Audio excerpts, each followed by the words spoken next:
Hello दोस्तों, आप सभी का हमारे इस चैनल पर स्वागत है। आप सबके लिए हम बहुत ही इम्पोर्टेंट टॉपिक लेकर के आए हैं। संख्या पद्धति। संख्या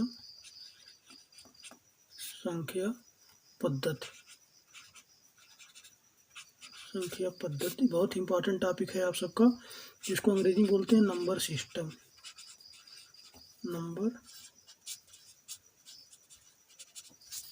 नंबर सिस्टम इसको अंग्रेजी में कहते हैं, संख्या पद्धति को नंबर सिस्टम। इसके बारे में, संख्या पद्धति के बारे में आज हम आप सबको बताऊंगा। जो भी होगा सबको एकदम पूरा डिटेल करके हम आप सबको पूरी तरह से बताऊंगा कि संख्या पद्धति क्या है, कैसा है, और जो भी इससे मेन जो इम्पोर्टेंट टॉपिक बनते हैं आपका, उस सबको क्लियर मैं कराऊंगा। ये सभी एग्जाम के लिए बहुत ही महत्वपूर्ण होता है, बहुत ही यहाँ से क्वेश्चन पूछते हैं। चलिए देखते हैं कि संख्या पद्धति में कितने पॉइंट हैं, कौन कौन से नंबर्स हैं। शुरुआत से मैं बहुत बेसिक लेवल से पढ़ाऊंगा, आप सबको बताएंगे, जिससे हर एक टॉपिक आपको बहुत अच्छे से क्लियर हो जाए।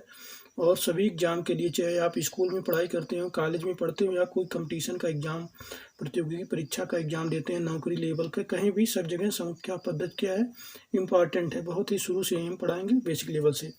चलिए, धन पूर्णांक पहला होता है आपका धन पूर्णांक।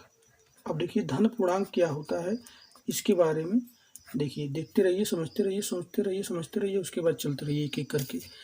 धन पूर्णांक प्राकृतिक संख्याएं, जो नेचुरल नंबर होता है, इसको प्राकृतिक को प्राकृत भी बोलते हैं। ये सभी संख्याएं प्राकृतिक संख्याएं धन पूर्णांक संख्याएं कहलाती हैं। धन पूर्णांक संख्याएं कहलाती हैं प्यारे दोस्तों, संख्या कहलाती हैं। प्राकृतिक संख्याएं धन पूर्णांक संख्याएं कहलाती हैं। मैं आपको उदाहरण दे रहा हूँ, एग्जाम्पल क्या है। धन पूर्णांक संख्या अगर कहीं पूछ ले, जैसे 1 हो गया, 2 हो गया, 3, 1, 2, 3, 4, 5, ये सभी क्या कहलाएंगे, धन पूर्णांक। इन्फिनेटिव संख्या तक जाएगा। इसका जो प्रतीक होता है, जिसको साइन बोलते हैं, सिग्निफिकेंस, प्रतीक चिन्ह क्या होता है, इसको आई प्लस या एन भी कहते हैं। इसको क्या कहते हैं, आई प्लस या एन भी कहते हैं। उसके बाद और देख लीजिए, अगला है पूर्ण संख्याएं। दूसरा क्या है प्यारे दोस्तों, दूसरा है आपका पूर्ण संख्याएं। दूसरा आपका हो जाएगा पूर्ण संख्याएं। दूसरा हो जाएगा आपका पूर्ण संख्याएं हो जाएगा प्यारे दोस्तों। अब पूर्ण संख्याएं के बारे में चलिए देखते हैं, ये क्या होती हैं। शून्य, जीरो सहित धन पूर्णांकों को, जो जीरो हो, शून्य मतलब क्या होता है,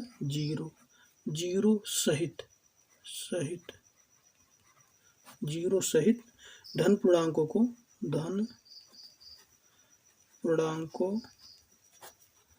को क्या कहलाते हैं, पूर्ण संख्या कहते हैं। जीरो सहित पूर्ण संख्याएं कहलाते हैं,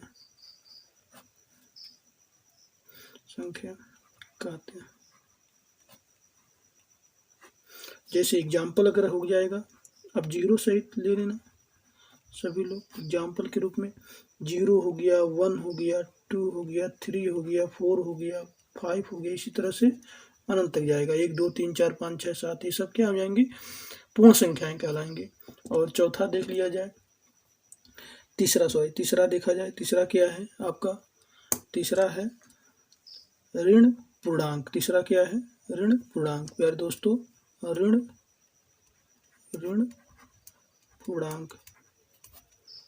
पूर्णांक किसे कहते हैं प्यारे दोस्तों, ऋणात्मक पूर्णांक को ऋण पूर्णांक बोलते हैं। ऋणात्मक पूर्णांक को ऋण पूर्णांक बोलते हैं। ऋणात्मक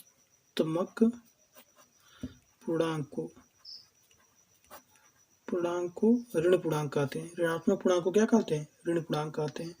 जैसे अब हमारा हो गया, जैसे इन्फिनेटिव, एग्जाम्पल के रूप में हम देखें उदाहरण कौन सा, इन्फिनेटिव हो गया -5, -4, -3, -2, -1, ये सभी क्या हो जाएंगे, ऋण पूर्णांक कहलाएंगे। ये सब क्या कहलाएंगे, ऋण पूर्णांक। और चौथा देख लिया जाए, पूर्णांक क्या होता है। चौथा देख लीजिए प्यारे मित्रों, पूर्णांक क्या होता है। चलिए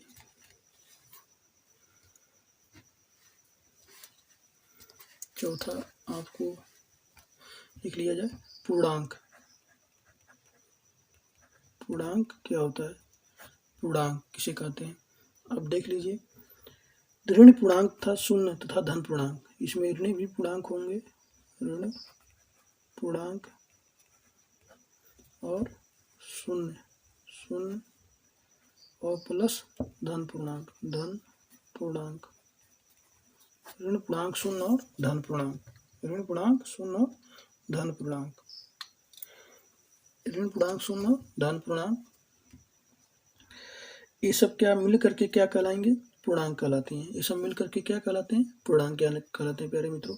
एग्जाम्पल अगर देख लिया जाए, एग्जाम्पल के रूप में इन्फिनिटी हो गया, ऐसे ऐसे -3 -2 -1, हाँ, इसके बाद 0 हो गया, इसके बाद 1 हो गया, 2 हो गया, 3 हो गया, हाँ, इसे dot dot dot dot infinity तक चला जाता है।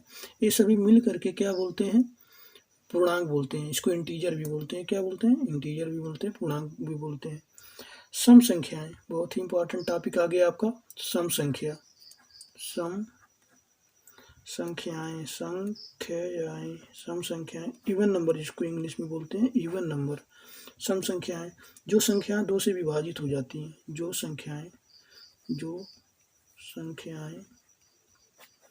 2 से किससे, 2 से विभाजित हो जाए, विभाजित हो जाती हैं, जो संख्याएं 2 से विभाजित हो जाती हैं उन्हें क्या बोलते हैं, सम संख्याएं कहते हैं। एग्जाम्पल के रूप में आप देख लीजिए, एग्जाम्पल के रूप में 2 हो गया, 4 हो गया, 6 हो गया, 8 हो गया, 10 हो गया, 12 हो गया, ये सब संख्याएं क्या कहलाएंगी, सम संख्याएं कहलाती हैं। 2 से कट जाएगा, ये सब संख्याएं सम संख्या कहलाती हैं। विषम संख्या किसे कहते हैं, छठवां देख लीजिए आप, विषम संख्या, विषम संख्याएं,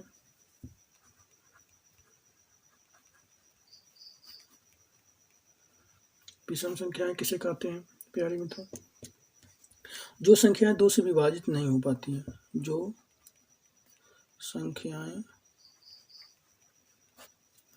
2 से विभाजित नहीं हो पाती हैं, विभाजित नहीं हो पाती हैं, हो पाती हैं या हो जाती हैं, जो नहीं हो पाती हैं उन्हें विषम संख्याएं कहते हैं। जैसे एग्जाम्पल के रूप में फिर देख लीजिए, उदाहरण के रूप में, उदाहरण क्या हो जाएगा, 1 हो गया, 3 हो गया, 5 हो गया, और किससे 1 3 5 7 हो गया और 9 हो गया, इसी तरह से अनंत तक चला जाएगा। ये सब संख्याएं क्या कहलाएंगी, विषम संख्याएं प्यारे मित्रों कहलाएंगी। भाज्य संख्या देख लीजिए, 7वां नंबर क्या होता है, भाज्य संख्या। भाज्य संख्याएं, भाज्य संख्याएं किसे कहते हैं, जो संख्याएं स्वयं तथा एक के अतिरिक्त, जो संख्याएं स्वयं तथा एक के अतिरिक्त, जो संख्याएं स्वयं तथा एक के अतिरिक्त क्या होती हैं, किसी संख्या से विभाजित हो जाए, कोई भी संख्या किसी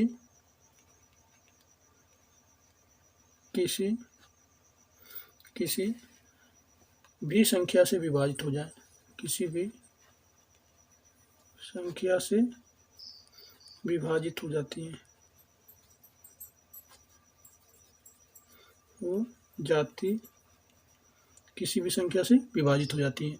जैसे आपका एग्जाम्पल के रूप में हम देख लें, एग्जाम्पल के रूप में जो संख्या एक के अतिरिक्त किसी भी संख्या से क्या हो जाए, विभाजित हो जाए। जैसे एग्जाम्पल के होगी 4 हो गया, 1 से भी हो जाएगा, 2 से भी हो जाएगा, 4 से भी हो जाएगा, और 6 भी इस तरह से, 8 भी इस तरह से, 9 भी इस तरह से, 12 भी इसी तरह से, 14 भी इसी तरह से, ये सब क्या हो जाएंगे, ये सब देखिए 9 आकर के इसे ऐसा नहीं कहेंगे कि 9 आ गया तो ये क्या नाम है, भाज्य संख्याएं नहीं है। 9 क्यों, 1 से भी होगा 9, किससे कटेगा, 1 से भी कटेगा और 3 से भी कटेगा और 9 से भी कटेगा। इसके 3 फैक्टर होंगे। कितने फैक्टर होंगे? 3 फैक्टर दोस्तों, 3 फैक्टर होंगे। इसलिए ये सब संख्याएं क्या कहलाएंगी? भाग संख्या। इसी तरह से भाज्य संख्या। भाज्य संख्या मतलब जो एक से भी कटे और दूसरे अंक से भी कटें, दूसरे नंबर से भी कटें, क्या कहलाएंगी? वो भाज्य संख्याएं कहलाएंगी। अभाज्य संख्याएं। अब 8वां नंबर पॉइंट आपका आ गया, अभाज्य संख्याएं। अभाज्य संख्याएं। प्यारे मित्रों, अभाज्य संख्याएं किसे कहते हैं? चलिए इसको भी देख लिया जाएगा। अभाज्य संख्याएं किसे बोलते हैं, किसे कहते हैं? जो संख्याएं स्वयं एवं एक के अतिरिक्त, जो संख्याएं स्वयं अपने खुद से, मतलब स्वयं मतलब खुद, तथा एक के अतिरिक्त स्वयं किसी अन्य संख्या, एक के अतिरिक्त किसी अन्य संख्या से विभाजित ना हो, किसी अन्य संख्या से विभाजित ना किसी अन्य संख्या से, ये क्या कहलाती हैं? ये अभाज्य संख्याएं कहलाती हैं। जैसे हो गया एग्जाम्पल हम के रूप में आपको बता दें। एग्जाम्पल के रूप में क्या हो जाएगा आपका? 2, 3, 5, 7, 9 हो जाएगा, विभाजित हो जाएगा इसलिए नहीं होगा। इसलिए 11 हो गया, 13 हो गया, 17 हो गया, 19 हो गया, 19 हो गया, 11, 13, 19, 23 हो जाएगा। 21 7 से विभाजित हो जाएगा। 23 के बाद आप भी बताइए 29 हो जाएगा। 29 के बाद 31 हो जाएगा। इसी तरह से चलता जाएगा। ये बहुत इंपॉर्टेंट चीज़ है। जब हम फैक्टराइजेशन गुणनखंड करते हैं, गुणनखंड जब हम करते हैं, गुणनखंड करते हैं, तब ये सब काम में आती है। फैक्टराइजेशन जिसको फैक्टर जिसको बोलते हैं, ये फैक्टर के काम में आती है। गुणनखंड करते हैं, बहुत इंपॉर्टेंट टॉपिक है।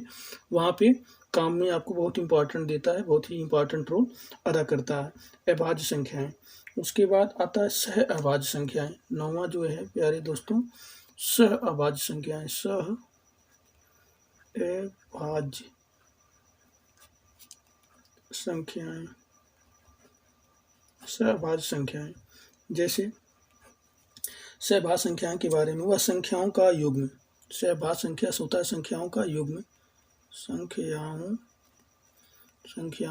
का युग्म संख्याओं का युग्म जो क्या हो? जो जिसमें एक के अतिरिक्त कोई अन्य उभयनिष्ठ गुणनखंड ना हो। अभाज्य है ना, अभाज्य है, इसलिए कोई संख्याओं का युग्म जिसमें एक के अतिरिक्त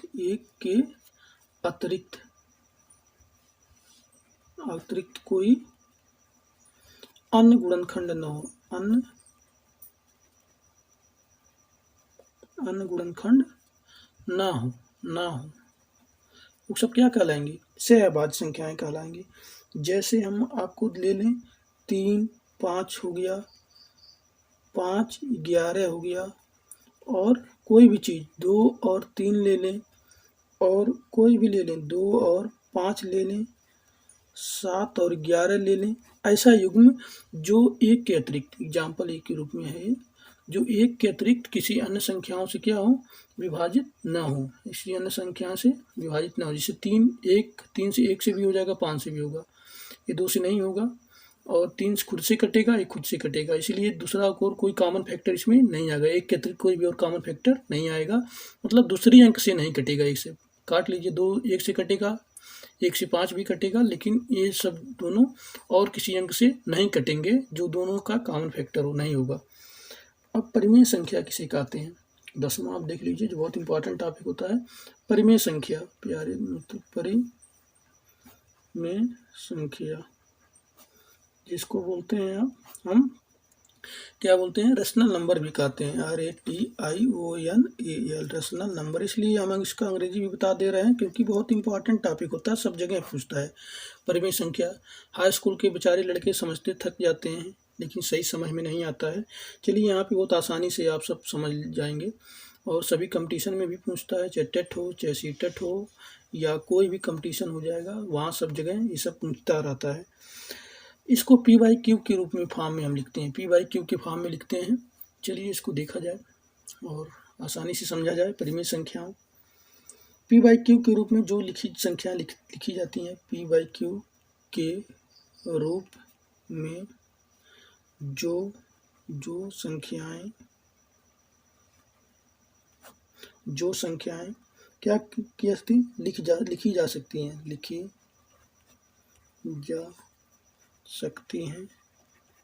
लिखी जा सकने वाली आ सकती हैं, ये संख्याएं क्या कहलाती हैं? परिमेय संख्याएं पी बाई क्यू रूप में। जहां अब देख लीजिए, जहां क्यू जो हर है, क्यू जो उसको जीरो नहीं होना चाहिए, क्यू जो हर है, देखिए ये क्यू जीरो नहीं होना चाहिए।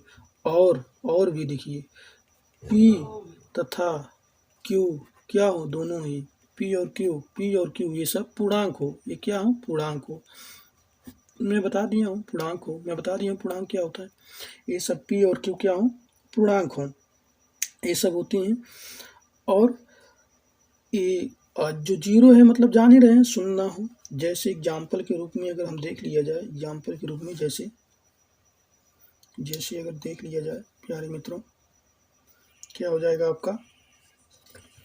जैसे हो गया 2 और हो गया 5 हो गया 7 हो गया और 2/7 हो गया 22/7 हो गया 11/13 हो गया, हाँ, और 15/27 हो गया, ये भी हो जाएगा 16/35 हो गया।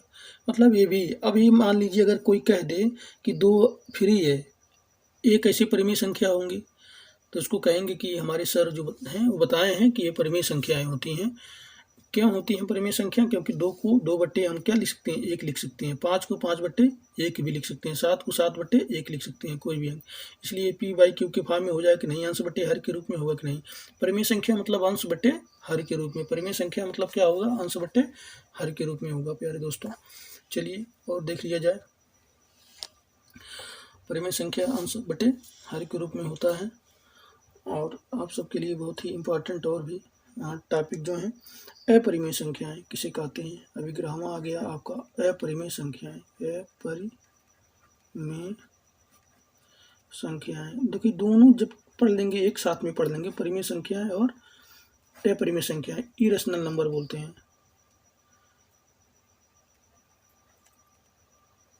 इरेशनल नंबर बोलते हैं, अपरिमेय संख्या भी कहते हैं, इरेशनल नंबर। अब इसको देखिए क्या होता है, पी बाई क्यू के रूप में न लिखी जा सके जो संख्याएं क्या होती हैं, संख्याएं की बात हो रही है यहाँ पे। जो संख्याएं पी बाई क्यू के रूप में ना लिखी जा सके, जो संख्याएं पी बाई क्यू के रूप में ना लिखी जा सके, वह क्या कहलाती हैं? वह संख्याएं परिमेय संख्याएं कहलाती हैं। वह संख्याएं परिमेय संख्याएं कहलाती हैं। अब चलिए एग्जाम्पल, इसका बहुत ढांसू होता है ना। जैसे एग्जाम्पल, अब एग्जाम्पल के रूप में हम इसलिए इसको हाईलाइट कर रहे हैं, क्योंकि बराबर ही पूछता है। जैसे पाई पूछ लेगा एग्जाम, पाई परिमेय संख्या की है, परिमेय संख्या। देखिए जब 22/7 होगा तो परिमेय संख्या होगा, 22/7 होगा परिमेय संख्या होगा, 3.14 होगा तब भी परिमेय संख्या होगा। लेकिन अगर कहीं पाई दे दे तो ये परिमेय संख्या है नहीं है, क्योंकि इसका मान कटता नहीं है, बाहर आता है किसी उस पर। और देख लीजिए √2, रूट में जो संख्या रहेगी जिसका पूरा रूट क्या है निकलेगा, जिसका पूरा रूट नहीं निकलेगा। देखिए परिमेय संख्या √4 है बच्चा, क्योंकि √4 का क्या होता है? 2 हो जाता है, √4 का 2 हो जाता है, ये परिमेय संख्या है। लेकिन √2 जो है पूरी तरह से रूट निकलेगा, बाहर आएगा नहीं आएगा, इसलिए क्या हो जाएगा? ये परिमेय संख्या नहीं होगी। √3 इसी तरह से नहीं होगी, लेकिन √4 हो जाएगा। -√2 नहीं होगा, -√3 नहीं होगी, ये सब अपरिमेय संख्या हैं। ये सब क्या संख्या है? माइनस रूट कितना हो जाएगा? 5, ये सब नहीं होंगी। ये -√7 ये सब नहीं होंगी, ये सब परिमेय संख्याएं नहीं होंगी। और किसी संख्या पे जैसे मान लीजिए 8 पर बार हो गया, ये सब भी क्या हो जाएगी, परिमेय संख्या है कि नहीं है, एक कमेंट बॉक्स में जरूर बताएं। आप सबके लिए मैं छोड़ रहा हूँ। 8 पे बार है, 3.14, इस पे अगर 1 4 पे अगर बार है तो ये परिमेय संख्या होगी कि नहीं होगी, ये जरूर आप कमेंट बॉक्स में बताइएगा। नहीं तो आप कमेंट करिएगा, मैं इस पर भी अगला जो वीडियो है उसमें आपको बता दूंगा। क्योंकि कुछ चीज़ें जो होती हैं एग्जाम्पल के रूप में बच्चों को दे देना चाहिए। आप अगर पढ़ रहे हैं खोजिएगा, अगर नहीं होगा तो मुझसे ज़रूर कमेंट बॉक्स में पूछिएगा, मैं बताऊँगा ज़रूर। चलिए, यह परिमेय संख्या के बाद ये सब हो गया। उसके बाद होता है वास्तविक संख्याएं। उसके बाद ये 12 लास्ट हो, ये है वास्तविक संख्याएं। वास्तविक संख्याएं, देखिए वास्तविक संख्याएं ये लास्ट है आपका। इसके बाद देखिए ये सब बहुत इंपॉर्टेंट चीज़ होता है। धीरे धीरे हम बहुत आसानी से ये सब पढ़ लिया गया हम सब मिल करके। तो ये सब जान रहे हैं कि सभी एग्जाम में बहुत ही इंपॉर्टेंट होता है, पूछता है। परिमेय संख्या तथा अपरिमेय संख्या को सम्मिलित रूप से क्या बोलते हैं, वास्तविक संख्याएं बोलते हैं। चलिए देख लें, परिमेय प्लस अपरिमेय दोनों को सम्मिलित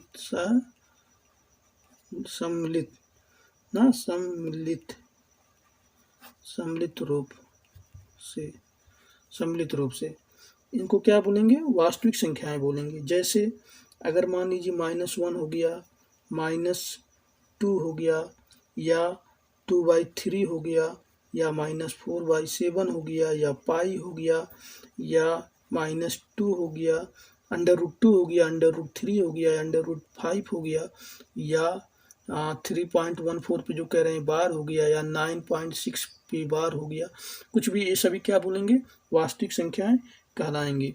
ये सभी संख्याएं वास्तविक संख्याएं कहलाएंगी। प्यारे मित्रों, मैं इस चैनल पर अब बराबर आप सबके लिए जो भी मैथ के टॉपिक होंगे, इम्पॉर्टेंट टॉपिक होगा, एक प्लेलिस्ट में बना दूंगा मैथ के लिए, जो सभी के लिए इम्पॉर्टेंट होगा। चाहे आप बेसिक एलिमेंट्री एजुकेशन में आप पढ़ रहे हैं, चाहे हाई स्कूल का, इंटर का, जो भी एग्जाम आपने देने जा रहा है, या कंपटीशन के लेवल के भी, मैं एक पार्ट वाइज सबका वीडियो बनाते जाऊँगा। इसको आपको समझ में पूरी तरह से आ जाए कि होता क्या है। जब आपका बेसिक बेस, जिसको बोलते हैं मैथ में, जब बेस आपका स्ट्रांग होगा, मजबूत होगा, तभी आप फाइट कर सकते हैं कहीं भी। तो बेस को अपनी स्ट्रांग बनाने के लिए इस चैनल पे जुड़े रहिए और मेरा सपोर्ट भी करिए, और इस चैनल को शेयर जरूर करिए, जिससे मेरा भी मनोबल बढ़े। मैं आप सबके लिए अच्छा टॉपिक पर क्वेश्चन लेकर के बराबर आता रहूँगा। चलिए अगला क्वेश्चन का इंतजार करिए। तब तक के लिए जय हिंद, जय भारत।